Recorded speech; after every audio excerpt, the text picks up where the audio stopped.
Assalamualaikum. Waalaikumsalam warahmatullahi wabarakatuh. Masih puasa guys? Puasa.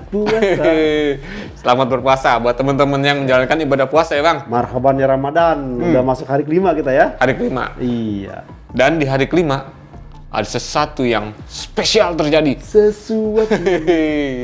Apalagi kalau bukan ini bang. MotoGP Portugal 2023. 2023. Gitu. Dia bilang saya kan angkanya 20 23. Iya kalau dipisahin. Iya. Nah bang, dari mana ya kita ngomong ya? Karena ya sebelumnya kita udah memprediksi bahwa antara Ducati dan Aprilia ini Emang menjadi bisa membuat khayal di Portugal nih. Bikin kejudan, pakai D ya, kejudan. Iya. Nah, tapi sebelum itu kita akan ngobrol tentang ya ini sesuatu yang sebenarnya agak kontroversial. Kontroversi. Ada pembalap yang setuju, ada pembalap yang tidak. Dan saya termasuk yang tidak. Itu dia. Apa coba? Sprint. Iya. Sprint race kita. Sprint race. Meskipun ya banyak udah mulai ada yang melesetin tuh. Ini bukan jadi tidak dihitung masuk statistik balap karena namanya sprint. Jadi race-nya nggak disebut.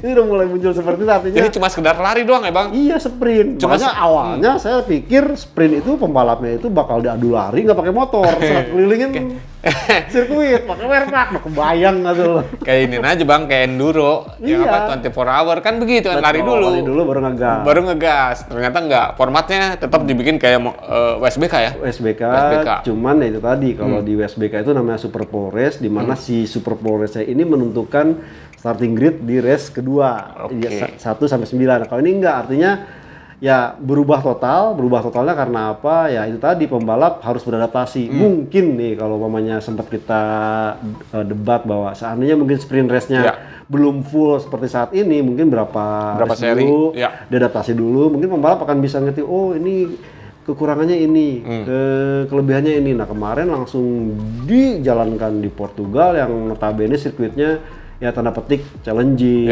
beresiko, up and down, cilukba, dan beberapa kali terjadi banyak insiden. Itu dia. Ini yang membuat sebenarnya sangat diwanti-wanti oleh pembalap. Kita sempat ketemu sama Quartararo sama Morbidelli kan. Salah satu faktor yang mereka takutkan dengan sprint race adalah faktor endurance, fisik, dan juga risiko cedera. Itu dia. Ini kan mereka. Kita evaluasi nih Bang. Betul. Kita akan evaluasi mengenai sprint race. Bagaimana di seri perdananya sprint race nih. Walaupun secara sejarah tuh mencatat bahwa Francesco Bagnaia adalah pembalap pertama sprint race. Itu dia. Gitu. Nah, oke Bang. Ini kita evaluasi ya. Memenuhi habit deh, salah ya. Puasa deh. Nah Bang, nih menurut lu, kan tadi lu sempat ngomong bahwa lu Gua kontra orang yang tidak setuju atau menentang lah dengan adanya sprint race.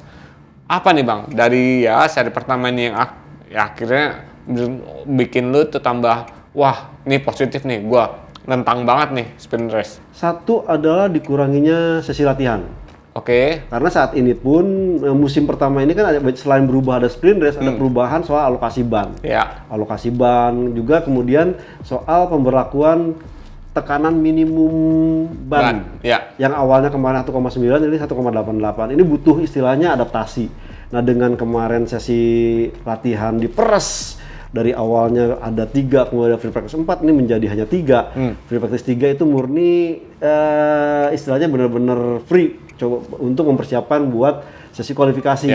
Nah minimal ini agak sulit ditemukan settingan yang terbaik dan ban pun agak kesulitan. Nah perkaranya adalah kemudian antara free practice 3 dengan kualifikasi juga mepet. Agak susah ditemukan settingan yang istilahnya terbaik. Nah, perkaranya lagi Q1 dengan sprint race mepet juga. Kalau sampai kejadian Q1 insiden tabrakan, kemarin, kan? Motornya berantakan, ini si tim ini akan istilahnya under stress berat, harus memperbaiki motor. Nah, fatalnya lagi adalah resikonya. Saya pikir kan bakal di sprint race banyak berjatuhan korban. Ini di kualifikasi aja udah ada istilahnya pembalap yang cedera, yaitu Pol Espargaro jatuh di tikungan 10. 10 itu emang tikungan menurun. Dia mengalami low side. Sayangnya low side dia tuh ada di depan motor melaju hingga menabrak si Paul Espargaro. Nah perkaranya adalah sebenarnya itu emang udah dikomplain sama pembalap-pembalap PSBK dan pembalap ini bahwa di bagian tikungan-tikungan tertentu itu harusnya ada ditambahkan istilahnya lebih lebar bang. Bukan ditambahkan dinding udara. Kalau ada istilah ada istilah kemarin kejadian seperti itu masih bisa ditahan. Ini sampai Paul Espargaro benar-benar mengalami retak rahang, kemudian paru-parunya mengalami bengkak sampai akhirnya dia absen. Itu yang agak menyulitkan, artinya waktu yang terlalu sempit ini mestinya ya jangan dilakukan di sirkuit yang memang tanda petik agak sedikit beresiko. Dangerous. Ini kan udah roller coaster, high speed cornering dan beberapa kejadian karena istilah memakai ban baru ini pun tekanan anginnya jadi agak sedikit banyak yang tidak kelupaan bahwa harusnya ini tahan dulu nih, ini enggak. Akhirnya mengalami low side, mengalami high side, banyak insiden. Lebih parahnya lagi di saat sprint race kan. Bagaimana dengan 12 lap menggunakan soft, jadi orang-orang tuh masih meraba-raba, gue bisa gaspol, di gas segas-gasnya, melupakan bahwa sebenarnya ini kita itu balapan dengan motor yang tenaganya bisa mencapai 250 horsepower lebih, sekali 0 sampai 100 hanya beberapa detik, kemudian juga ya kalau umpamanya mengalami insiden, ini resiko cukup banyak. Sampai kemarin itu ya akhirnya kan ada kejadian Enea Bastianini, kemudian Mir dan Quartararo, dan yang paling parah Enea Bastianini, meskipun kalau kita lihat bahwa itu memang racing insiden karena Marini mengambil istilah celah dari sisi lebih dalam. Dan Enea Bastianini juga agak sedikit melebar. Enea Bastianini kan melebar. Nahasnya dia kehilangan grip depan sehingga low side mengenai Enea Bastianini. Enea Bastianini mengalami cedera bahu yang sempat saya sangka selangka ya, collarbone, ternyata bukan.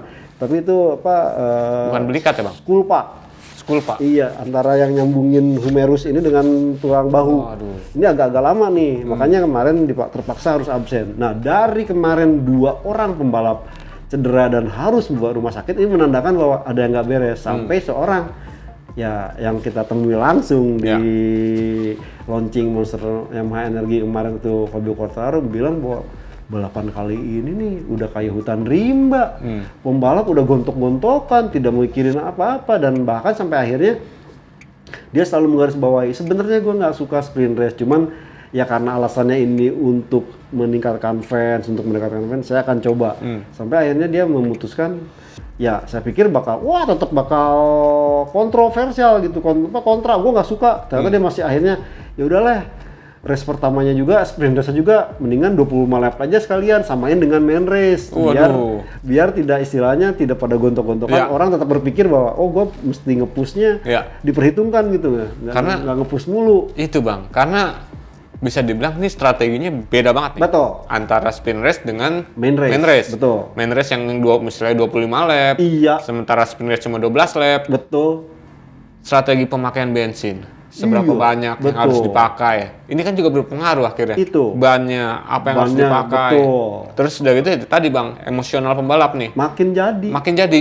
Gua harus ngegas dari awal. Betul. Karena gue pakai ban soft, apa-apa gitu kan. Jadi ini ya berpengaruh kepada gaya balapnya pembalap di sprint race kan bang. Makanya kemarin itu kalau Eyang Lin Jarvis bilang, Eyang umurnya memang udah banyak banget, soalnya lebih banyak dari saya. Makanya saya bilang Eyang. Itu dia bilang ya mungkin awalnya dia kan awalnya sih istilahnya dia diem. Sampai orang bilang setuju, sampai dia mengatakan pada nanya mulu. Sebenarnya nggak setuju karena terlalu cepet nih. Kecuali konsepnya diperkenalkan dulu, disosialisasikan dulu, beberapa balapan diadakan mungkin di sirkuit-sirkuit yang notabene lebih aman, mungkin di Jerez, mungkin di istilahnya di Catalunya.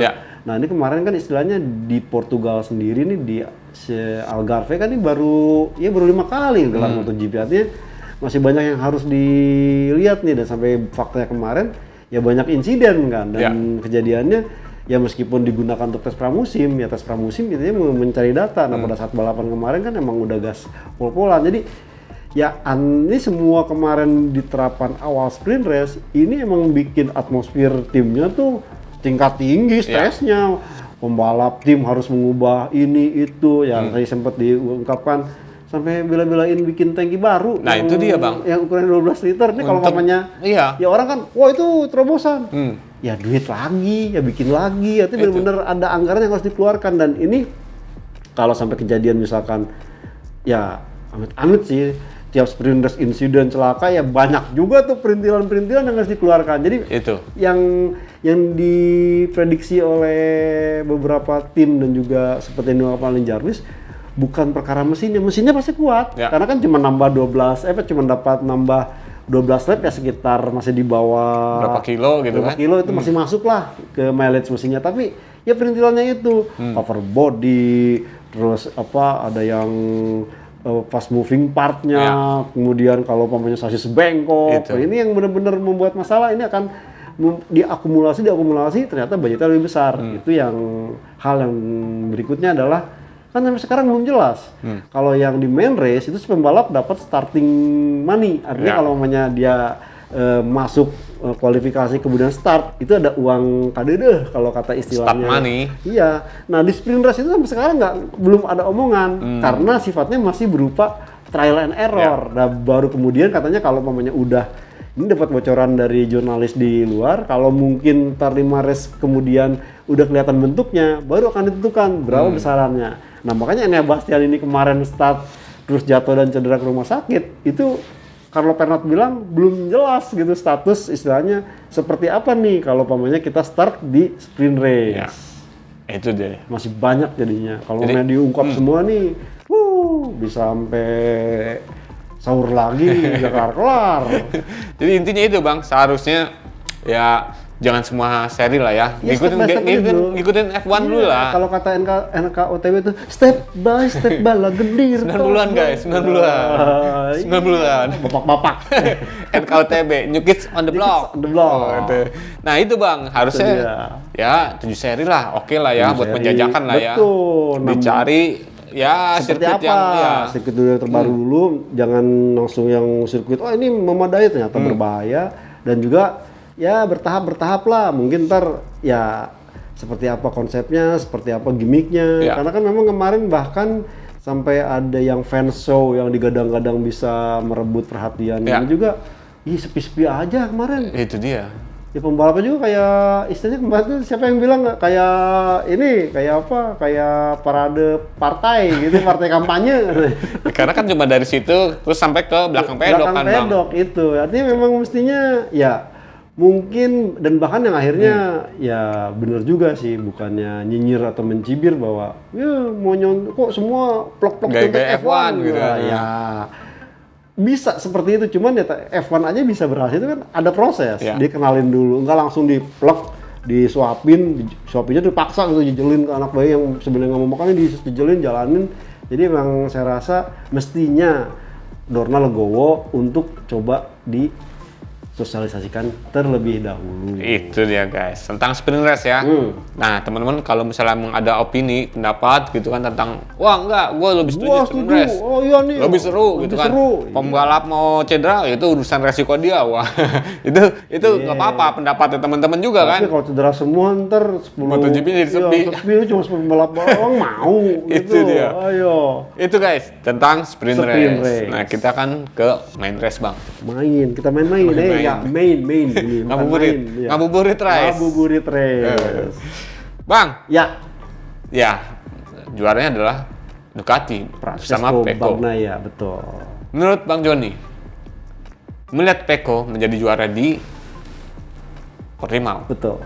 Seperti apa nih Bang? Apa yang memang dia layak untuk menjadi juara atau seperti apa? Jadi ada beberapa sebutan sih kalau mamanya melihat Pecco Bagnaia tampil di hari Minggu, terutama di main race ini, ya saya menyebutnya dia the Sunday Rider. Pembalap di hari Minggu, kemudian dia the Perfect Rider. Pembalap yang sempurna. Ya kayak ini istilah dulu kita makan yang bergizi 4 sehat, 5 sempurna. Under the backbone. Betul. Nah di situ saya melihat kenapa mengungkapkan seperti ini, penampilan dia benar-benar dingin. Dia kayak tidak terpengaruh, tidak terlalu ini, bahkan ya kalau dia tahu gitu, udah begitu yakin bahwa settingan yang dia pilih itu ini memang paket yang paling apik, paling sempurna. Dia memilih medium. Saya sempat khawatir tuh, waduh Ya memang sih sebenarnya emang tidak ada pilihan buat pembalap yang lain untuk pemilihan ban belakang karena opsinya untuk per musim ini itu hanya 2. Hard, soft dan medium. Hardnya nggak ada karena kemarin belajar dari pengalaman sebelumnya menghadapi Algarve, hard itu tidak banyak yang make. Satu itu, kedua emang hard itu range pemakaiannya kan suhu yang sangat ekstrim. Di atas 35 derajat. Nah kemarin cuacanya lebih adem. Tapi makanya. Kemarin ada juga yang pakai hard kan? Depan. Iya depan. Belakang sih enggak ya? Belakang fix hanya medium dan soft. Aja itu. Nah depannya masih ada 3 opsi antara hard, soft dan medium. Nah kenapa belakang ini karena kemarin ya si Piero Taramaso sih sempat ngobrol enggak dia menjelaskan dalam voice note-nya bahwa untuk ban belakang ini kejadian di ya mungkin hanya di Algarve ini ban hardnya itu nggak kepake. Tapi dia bilang tidak serta-merta yang soft dan mediumnya ini plek-plek sama dengan tahun lalu. Si softnya itu range-nya diperlebar. Jadi agak beririsan dengan mediumnya. Begitu juga yang mediumnya diperlebar range-nya. Komponen juga agak bersentuhan dengan hard. Makanya kemarin mau nggak mau untuk balapan yang main race yang jumlah lapnya lebih banyak, lebih dari 12 lap, mau nggak mau pada milih medium. Nah, yang soft ini bubar pasti itu karena kemarin depannya itu baru depannya antara medium dan hard. Nah cuman kemarin yang hard itu terungkap bahwa kondisinya adalah ya pada saat temperaturnya mulai mendingin itu mulai godek tuh. Ya apalagi kemarin sebenarnya yang menggunakan hard itu kan Marc Marquez dan juga Jorge Martin. Tim KTM juga kan? Betul. Tim KTM so far kan tidak bermasalah karena dia tidak terlibat insiden. Jadi kemarin yang di 5 besar itu kan buset. Pada saat di main race itu ngotot pengen ini karena sadar kalau seandainya tidak segera dipaksa atau agresif, si hardnya tuh suhunya drop cepat. Nah itu yang kemarin akhirnya mengakibatkan salah satu pemicunya adalah Marc Marquez agak sedikit ya tanda petik kehilangan konsentrasi. Dia coba untuk ya mungkin dia berkilah bahwa enggak kemarin ngelok, kan dia penjelasannya bahwa dia ngelok sehingga dia tidak bisa melakukan pengereman. Akhirnya menabrak Martin, berefek ke Miguel Oliveira. Tapi sebenarnya itu karena memang dia memilih hard, dia harus agresif untuk menjaga temperatur ban. Nah dari situlah saya rasa yang paling cerdas adalah Francesco Bagnaia. Bagaimana kemarin kalau kita lihat dia tampil cukup istilahnya cerdik lah. Dia mampu mempertahankan ritme balapnya dengan sangat sempurna. Konsisten ya bang? Iya, dan bahkan ya Maverick Vinales yang menggunakan sama-sama medium juga. Kemarin dia udah sumringah tuh bisa. Bakal bisa nyolok gitu kan. Tapi pas udah di 7 lap terakhir katanya, wah udah kelar gua. Ban belakang gua udah habis. Gua paksa pasti berbahaya. Udah deh. Lebih baik gua simpan ya. Baru ntar di beberapa lap terakhir lagi baru gua colok lagi. Nah, di situ makanya saya bilang Paco Bagnaia ini the Sunday Rider, the perfect rider, dan juga akhirnya kenapa perfect rider? Dia bikin sejarah menjadi pembalap pertama yang menjuarai sprint race. Dia bikin sejarah pembalap yang bisa memenangi sprint race dan main race dan pertama menuai istilahnya poin sempurna 37 poin. Itu Pecco Bagnaia. Itu ya bang. Betul. Jadi memang ternyata GP23 ini lebih klop dengan Pecco Bagnaia ya dibandingkan dengan GP22 nih bang. Betul. Dia sempat bilang sih persoalannya kemarin secara latihan itu memang tidak ada perubahan. Kemudian juga proses tes pramusimnya juga smooth. Kemarin kan kita sempat bermasalah di saat tes pramusim di Mandalika. Kan. Faktor aspal membuat ya mestinya di polin dia ini tidak di Mandalika jadi nggak jadi. Makanya agak sedikit istilahnya kena tanggung gitu loh. Ujung-ujungnya baru tune-nya di semester kedua itu betul itu dia. Itu tentang Bagnaia dan juga Ducati bang ya. Terutama Ducati. Terutama Lenovo Ducati pabrikan. Nah bang, kita bicara tentang Aprilia. Ini, ya apa ya, bisa dibilang menarik nih Aprilia nih 2023 nih. Nggak hanya ya apalagi udah ada tim satelit kan. Betul. Gue nggak berpikir bahwa Oliveira karena dia cuma jago di kandang gitu kan. Ini kan Portimao, kandang dia gitu kan. Oh pantas lah jago lah gitu kan. Tapi gue ngeliatnya nggak kayak gitu. baik itu Vinales, baik itu Alex Espargaro dan juga Miguel Oliveira. Ini potensial banget dengan Aprilia dan itu dibuktikan dengan akhirnya Vinales lah ya. Betul. Mungkin kalau nggak ada aksi seruduk bisa roket Miguel Oliveira. Iya, Roket Marquez gitu kan. Bisa aja di Oliveira ada di podium. Betul. Nah, menurut Bang Joni nih seperti apa Aprilia di Portimao nih? Sebenarnya terlalu cepat. Karena bulan ini bulan Maret. Sementara bulan April. Bukan? Enggak. Jadi harusnya besok di Argentina tuh ya. Jadi bisa jadi Bang. Bisa jadi ya. Bisa jadi di Argentina menang kan? Karena April ya. Iya. Tapi terlepas dari itu semua kalau kita melihat bahwa ini memang istilahnya etos kerja dari skuad Eropa, Ducati, kemudian Aprilia dan juga KTM ini patut jadi contoh yang harus mungkin mulai dipikirkan oleh pabrikan Jepang. Jadi kalau kita melihat ya Aprilia ini kenapa berani mengambil satelit karena memang sadar bahwa dia butuh informasi yang lebih banyak. Nah, di saat membutuhkan informasi yang banyak ini harus seperti apa? Ya udah, berarti ngasih tim satelitnya juga spek motor yang sama. Jadi bukan yang istilahnya bukan yang kaleng-kaleng. Iya, kalau kita lihat Jepang kan si pabrikannya yang terbaru, dia satelitnya yang sebelumnya. Nah, efeknya apa? Dengan memberikan istilahnya spek motor yang sama, kemudian keleluasaan dari pembalapnya untuk mengembangkan, info dan detail tentang upgrade motornya itu makin lengkap. Dan juga aktual. Karena apa? Kenapa aktual? Karena di Eropa ini kan ya markasnya di Eropa, terus kebanyakan sirkuit balapnya di Eropa. Mereka tidak istilahnya kerepotan untuk aku ngetes di Jerez, aku ngetes di Catalunya, artinya jaraknya masih range. Nah, sementara Jepang dengan gaya istilahnya konvensionalnya yang mengutup ke ranah Jepang, ngetes di sirkuit Motegi doang, Suzuka doang. Nah, masalah Suzuka kan nggak dipakai balapan. Motegi juga kan kadang-kadang absen juga. Nah, mestinya mulai melihat nih mungkin udah deh kita bener-bener bikin tim tes yang di Eropa, jadi bener-bener murni sendiri, ininya sendiri biar dia mengerjakan di Eropa. Satu itu, kedua ya kalaupun ada tim satelit ya udah kasih spek motor yang senada seirama dengan spek tahun yang sama. Nah, sekarang apa yang dilakukan Ducati dan Aprilia jauh lebih istilahnya di depan Jepang, akhirnya mereka mendapatkan benefit yang ada. Fokusnya tidak terlalu ribet gitu.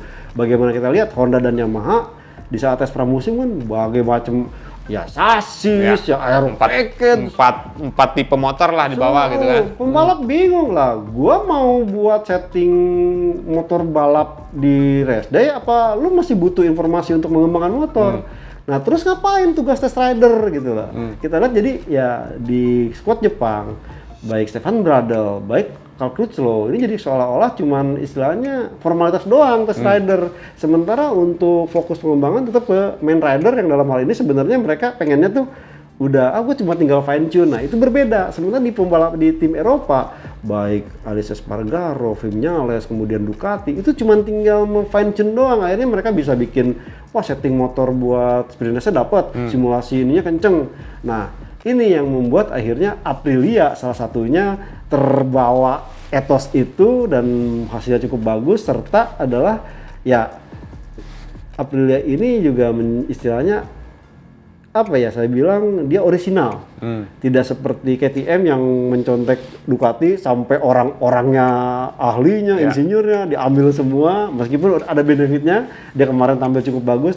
Ini kenapa orisinal adalah dengan kehadiran seorang Massimo Rivola yang ex Ferrari, yang dimana dia mahfum banget apal soal ilmu aerodinamika, maka dikembangkan. Dan bahkan di Aprilia yang sekarang ini beberapa teknologi F1-nya di aplikasi, mulai dari ya yang paling unik adalah itu tuh pitot pipe yang ada kayak semacam antir di depannya. Itu dia tuh mengukur tekanan angin, kemudian arah, jadi benar-benar informasinya itu dapat.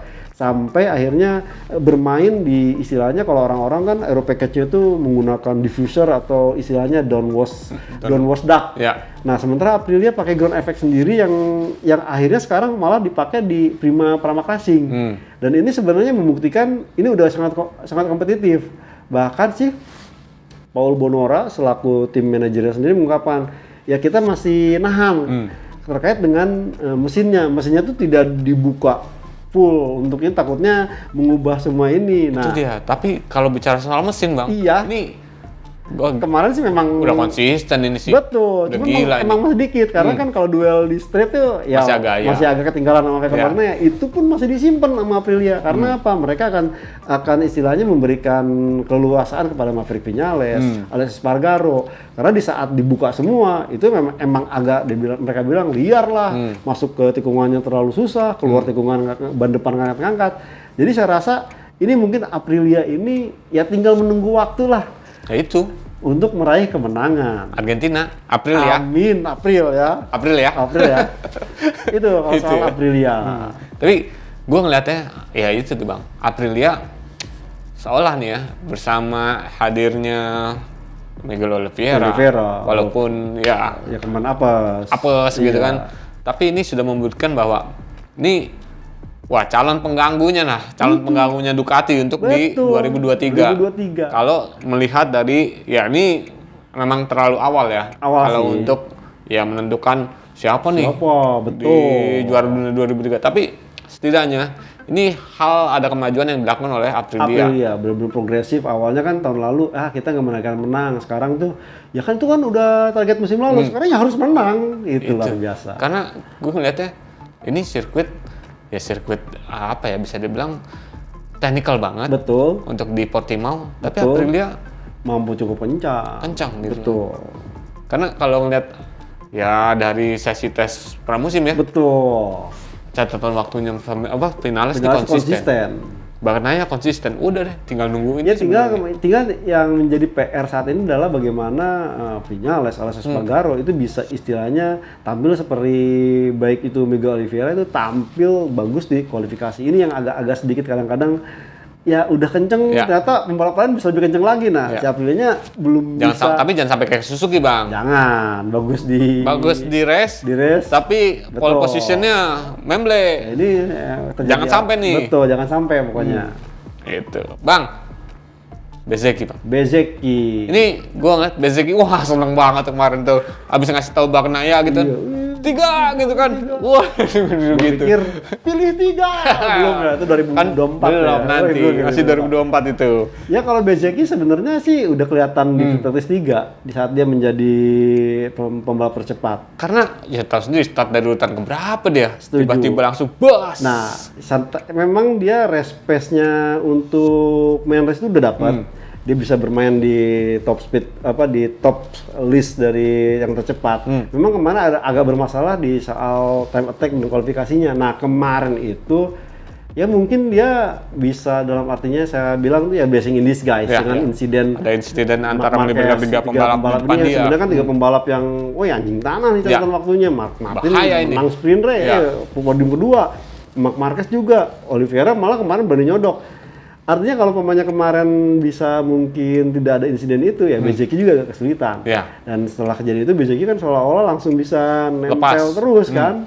Nempel terus sempat didekati oleh Alex Marquez. Alex Marqueznya kelar duluan di belakang fightnya. Betul, karena Marco Bezzecchi kemarin dengan postur tubuh yang lebih compact daripada Alex Marquez. Mereka tuh menggunakan medium juga. Soalnya semua hampir Ducati itu menggunakan medium kecuali Johan Zarco kalau nggak salah, hard medium. Itu istilahnya dengan kemampuan bawahnya itu memang Alex Marquez karena masih baru, jadi ya postur tubuh dia tinggi, konsumsi ban ininya jadi lebih cepat habis. Nah makanya pada saat Marco Bezzecchi ini dengan postur tubuh yang lebih kompak, ini lebih awet si bannya.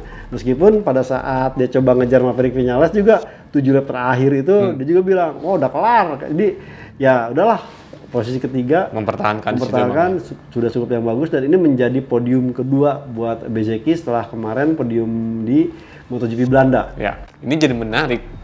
Seolah-olah ya itu tadi Bang, GP22 ini blessing in disguise juga buat si Bezzecchi ya. Bezzecchi, betul. Ternyata ini motor 2021 udah enak. Dikasih 2022 tambah enak gitu kan, ya tinggal fine tune aja yang Bang Joni bilang bahwa ini ujungnya tinggal fine tune doang gitu kan. Jadi kalau kita melihat sebenarnya memang karakter Bezzecchi ini masih perlu istilahnya tempaan atau polesan untuk time attack atau untuk ya sekali balapan cepat karena ya di GP22 ini dia masih belum ketemu nih. Ya.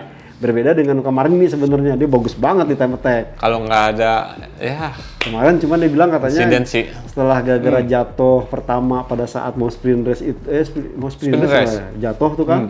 Terus itu katanya sasisnya agak nggak enak. Nah, memang kalau pemainnya motor udah problemnya di sasis, mau motor sekencang apapun nih akan merepotkan. Ya, bisa jadi catering, getar, ya macam-macam sih. Atau mungkin pada saat nikung awalnya enak kok jadi ngebuang atau gimana. Ini yang problem di Luca Marini. Nah, kalau saja Bezzecchi sudah punya kemampuan seperti Luca Marini, ini akan lebih dahsyat lagi. Dan mungkin tidak lama lagi ya apa yang dicita-citakan oleh Valentino Rossi, tim miliknya mendapatkan kemenangan itu tinggal hitungan tinggal waktu aja gitu. Waktu yang menjawab. Tapi menarik sih Bang. Kalau waktu yang menjawab siapa yang kasih pertanyaan dong? Ya adanya waktu. Nah itu tuh Bang. Tapi kalau gue ngeliatnya ya ini apa ya? Proses pembelajaran ya. Betul. Untuk Marco Bezzecchi. Betul. Di 2023. Iya. Karena bahaya nih. Sama halnya kayak Alex Marquez. Iya. Gua ngeliat Alex Marquez, wah nih Bang, nggak sia-sia dia pindah ke Ducati gitu loh, dari Honda ke Ducati. Ternyata memang kayak kentut sama tinja gitu. Apa tuh? Iya, mana duluan? Iya, mana duluan. Tapi kan itu dua hal yang tidak bisa dipisahkan. Kalau orang kentut berarti dia pengen buang air. Buang air emang besar. Gitu ya? Iyalah. Gue sih enggak, kentut aja. Tapi itu belum dipikir udah keluar. Ini kenapa jadi ngomong begitu? Jadi ya memang itu istilahnya ya antara itu bener-bener asam dan garam gitu, ketemu di belanga kayak lagu Tulus gue. Jadi Klopp hati-hati di jalan. Iya, tinggal bagaimana nanti nih ya Alex Marquez masih butuh istilahnya ya mengenal lebih dekat lagi dengan Desmosedici karena setelah 3 musim bersama Honda dengan segala usahanya yang tidak menemukan apa yang dia inginkan di Ducati itu baru sekali nyoba langsung enak banget kemarin udah bisa ya kegeeran sih pada saat practice 1 tahun cepet, seneng padahal jangan dulu, diulik dulu, di ini dulu dan ya kemarin tuh baru sadar iya nih ada yang kurang ini dan seandainya dia udah mulai menemukan lagi tidak menutup kemungkinan pas di ronde Eropa nanti mulai di Jerez, wah penggantiannya Bastianini itu ada di Alex Marquez. Keren lah, keren. Apalagi ya istilahnya dengan tim baru. Kru chief baru. Betul. Wah, ini ya udah bisa ngegebrak kayak begitu sih udah keren sih Alex Marquez. Karena memang ada 3 Alex tuh, Alex Marquez, Alex Espargaro, Alex Rins. Semuanya itu Alex semua. Nah, Bang, ini kayaknya nggak lengkap kalau nggak ngomongin tentang Yamaha dan juga KTM. Tapi secara singkat aja Bang. Oke. Untuk KTM ini seperti apa Bang? Kayaknya udah mulai ya kita kan memprediksi bahwa ini agak susah nih untuk KTM kan ya. Dari ya istilahnya dari 2 kali tes yang dilakukan nih nggak menunjukkan hasil yang lebih baik lah. Tapi ternyata kemarin ya di sprint race aja udah ya harusnya sih ya kalau ya Miller lebih meng-save ban bukan cerita. Nggak menutup kemungkinan untuk maju. Jadi kemarin tuh kalau kita melihat ya itu tadi yang saya sebut di awal bahwa ya arah istilahnya pengembangan KTM yang Ducatiisme atau kopi Ducati ini benar-benar terbukti ampuh. Dan Ducatiisme ini bukan cuma istilahnya pakai fairingnya begini, pakai bodinya begini, pakai wing belakang gini, tapi sekalian sama orang-orangnya. Teknik ya insinyur yang mengantarkan dan Andrea Dovizioso tampil runner up 3 kali atau Albix diambil dan ini kan sebenarnya kan kuncian awal bagaimana Ducati jadi kompetitif yaitu di tangan Dovizioso dan kontribusi dari Alberto Gribola.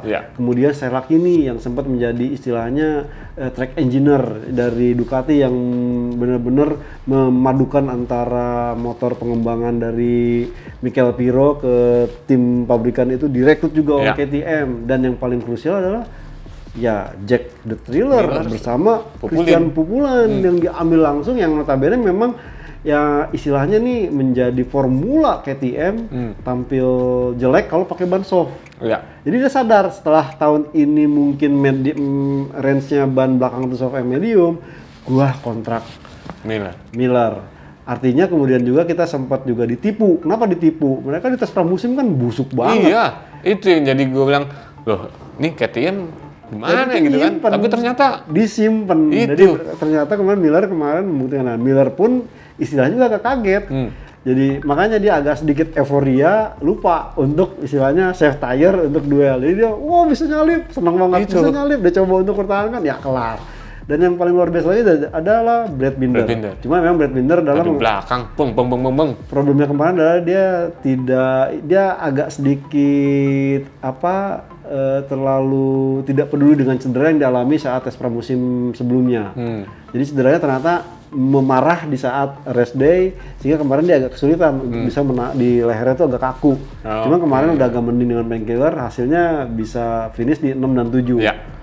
Nah, itu untuk KTM. Untuk Quartararo dan juga Yamaha serta Morbidelli ini Bang. Ini ya apa ya? Ya ini agak beda dari hasil tes Portimao kemarin. Betul. Dia bisa main di istilahnya top 5 lah ya. Betul. Nah, tiba-tiba ketika di race ya keluar dari top 5. Ini jadi kayak Suzuki tahun lalu. Di saat dapat ritme atau setting balap untuk main race-nya, tapi dia kedodoran di time attack. Nah, itu sebabnya kemarin Quartararo agak sedikit wanti-wanti. Iya, sebenarnya udah dapat untuk setting, udah yakin bisa berduel. Bahkan seorang Simon Cravar tuh bilang bahwa Fabio Quartararo itu race pace-nya itu podium wise, artinya bisa 1, 2 atau 3. Ya, masuk di deretan podium lah. Cuma dengan start di 11, ini harus melakukan hal yang istilahnya di luar akal. Dan bahkan kemarin di sprint race kan masalahnya di launch control, kata pada saat dia launch lepas, masuk gigi 2 malah ngedrop. Ini akhirnya diubah. Nah, kemarin itu malah persoalannya adalah dia juga disenggol.